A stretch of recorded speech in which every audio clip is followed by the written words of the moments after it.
गायत्री माँ प्राणाधार हैं, वो प्राणों को देने वाली हैं। जब साधक गायत्री मंत्र का जप करता है तो उसे प्राण स्वरूप कहकर पुकारता है। हम ईश्वर को कहते हैं प्राणाधार, प्राणों को देने वाला। इससे लाभ तभी होगा जबकि हम स्वयं भी किसी के प्राण आधार बने, यानी कि किसी को प्राण यदि दे नहीं सकते तो उसके प्राण ले भी नहीं, यानी कि हम किसी के भी प्राणों की रक्षा करें तो हम उसके प्राणाधार हैं। जैसे कि एक समय की बात बताती हूँ। एक समय एक बिल्ली एक कौवे के ऊपर झपट रही थी। अब मुझे समझ नहीं आता, मुझे बिल्ली से उस समय इतना डर लगता था, उस समय नहीं आज भी डर लगता है बिल्ली से मुझे। अगर मैं डरती हूँ किसी से तो सबसे ज़्यादा बिल्ली से डरती हूँ, इतना तो मैं कभी सांप से भी नहीं डरती। एक बार मेरे घर में सांप आ गया था और वो सांप मैंने झाड़ू से ही बाहर कर दिया था, झाड़ू से ही। और उसे देख करके सब आश्चर्य कर रहे थे कि तूने झाड़ू से सांप बाहर कर दिया। यहाँ तक कि मेरे बेटे डर रहे थे, मम्मी इसे मत करो बाहर, मत करो, ऐसे मत करो, ये काट लेगा तुम्हें। मैंने कहा नहीं काटेगा, और वो मैंने झाड़ू से घर से बाहर कर दिया।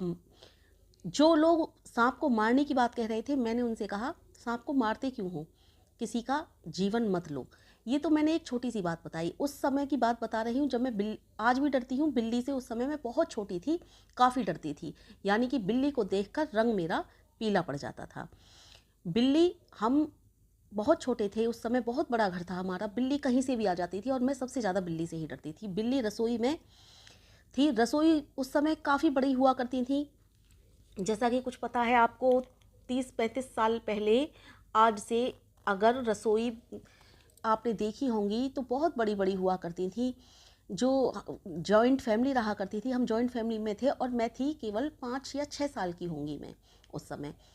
तो 5-6 साल के बच्चे की जो घटना होती है थोड़ी सी ऐसी हो जाती है, जो घटना काफ़ी उसके दिल को छू लेती है, वो याद रहती है, और मुझे वो घटना याद है।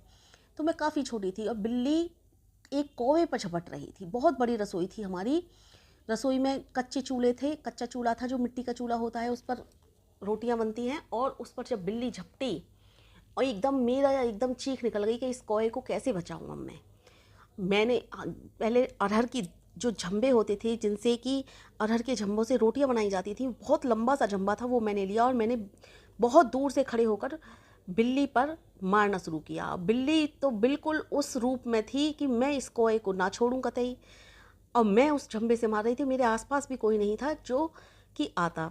हालांकि हमारी फैमिली काफ़ी बड़ी थी उस समय, लेकिन उस समय कोई नहीं था। शायद बहुत बड़ा घर था, इधर उधर होंगे, या तो मेरी चीख ना सुनी हो किसी ने, या बाहर बैठे हों, क्योंकि हमारा घेर और घर उस समय एक ही था। तो मैंने झंबे से मार मार कर बिल्ली को दूर भगाया और वो कौवा अधमरा सा हो गया था। आज मैंने ये कहानी आपके साथ इसलिए शेयर की कि प्राणों का आधार, यानी कि हम किसी को प्राण दे नहीं सकते तो ले भी नहीं सकते। तो कहेंगे ईश्वर तो प्राणाधार है, हम कैसे प्राणाधार बने? अरे, प्राणाधार बनने का मतलब ये नहीं कि हमारे बस की जो नहीं हम उसको जन्म कैसे दे दें, नहीं। प्राणाधार बनने का मतलब जो हमारे बस की है, जिसकी रक्षा करनी हमारे बस की है, कम से कम उसकी रक्षा तो हम कर सकें।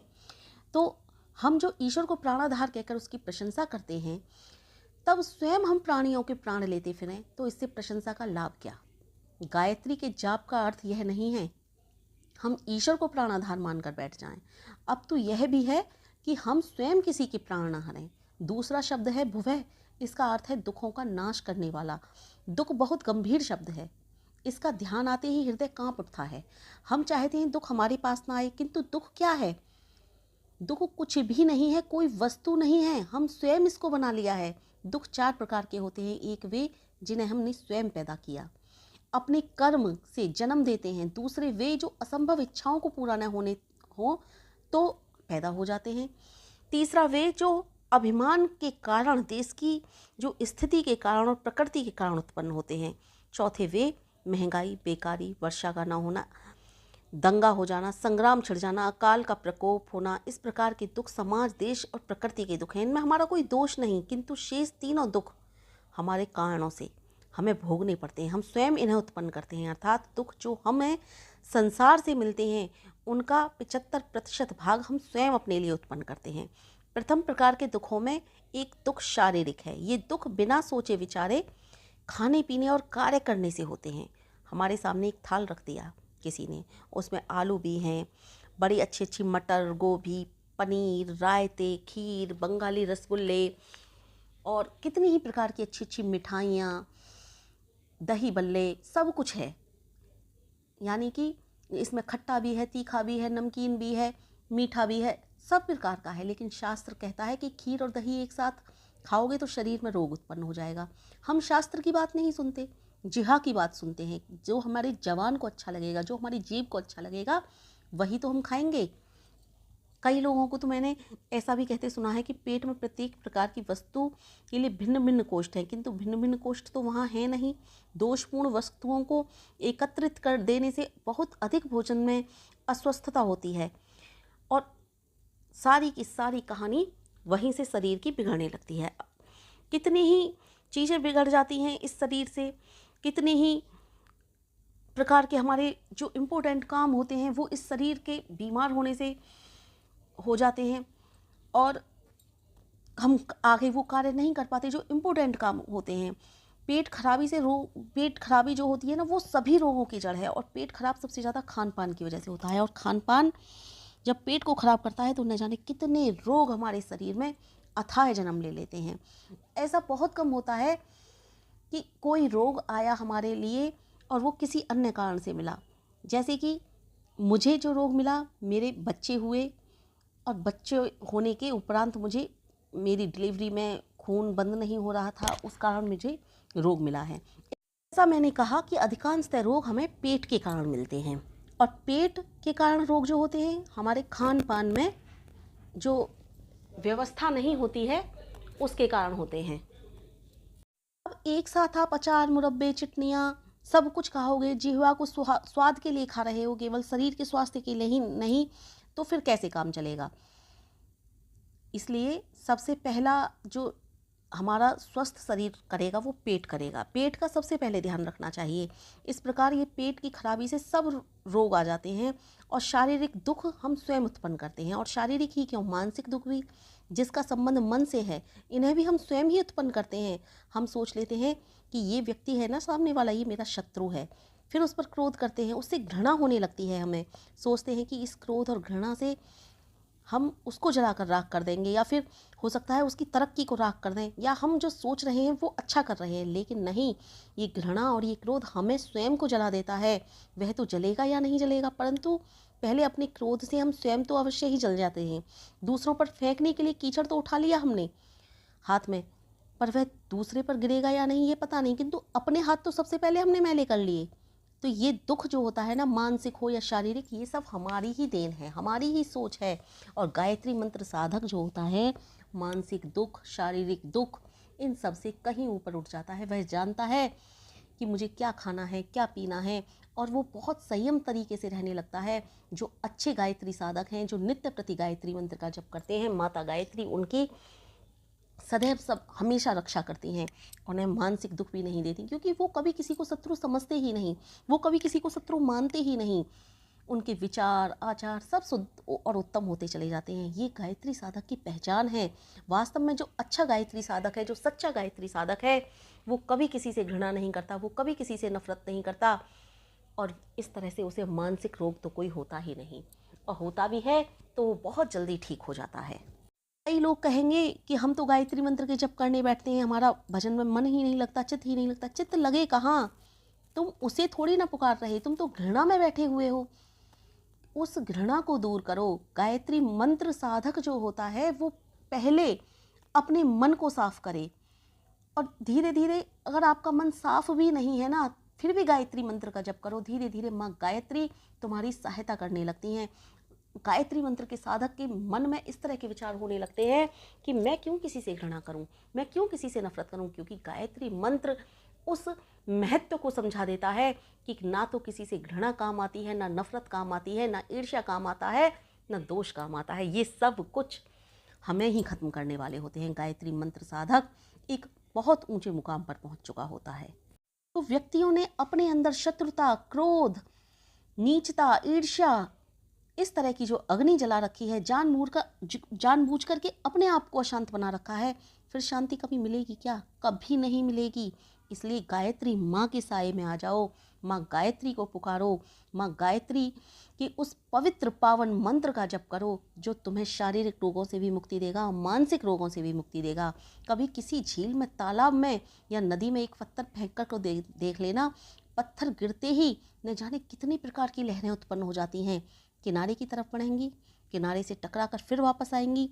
फिर यही दशा मन की भी है। जो घृणा और क्रोध हम करते हैं ना, इससे लहरें उठती हैं, लहरें दूर दूर तक जाती हैं और फिर दुगने वेग के साथ हमारे पास आती हैं। यह हमारा ही उत्पन्न किया हुआ दुख है। जो मानसिक दुख है उससे हमें जो निजात मिल सकती है गायत्री मंत्र से मिल सकती है। इसलिए गायत्री मंत्र का जप करो नित्य प्रति। गायत्री मंत्र के साधकों से कहती हूँ, एक भी दिन नागा ना करो। किसी दिन किसी भी कारणवश आपको गायत्री मंत्र से का जप ना कर पाओ तो दूसरे दिन उतने ही गायत्री मंत्र किया, उतनी ही गायत्री माला कर लीजिए। एक दिन में ना कर पाओ, 2-3 दिन में भरपूर पूर्ति कीजिए, लेकिन गायत्री मंत्र का जप एक भी दिन स्किप ना करो।